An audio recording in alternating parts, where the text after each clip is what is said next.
So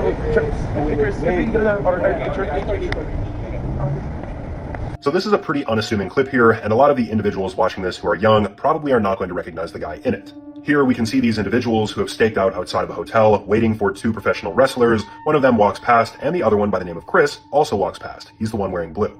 Now this footage right here was recorded in October of 2006, and this might not seem like a very big deal for most people, but this was 8 months before he did something absolutely horrible to his family and himself. For some backstory, Chris Benoit was a professional wrestler with a 22-year-long career. He had multiple championships under his belt, and he wrestled for the WWE and the WWF. He was definitely a fan favorite. But behind the seemingly perfect and glamorous life that he lived as a celebrity in and outside of the ring, there were things that were going on behind the scenes, particularly in his brain, that would pave the way for him doing something horrible. In June of 2007 is when things would really crumble. This is when Chris would miss a very important event, so his employers sent over some police officers to do a welfare check, and they discovered him and his entire family no longer alive. Over the course of 3 days, Chris would end up neutralizing his entire family, first starting on June 22nd with his wife. Then on June 23rd, he did it with his child, and finally on June 24th, himself.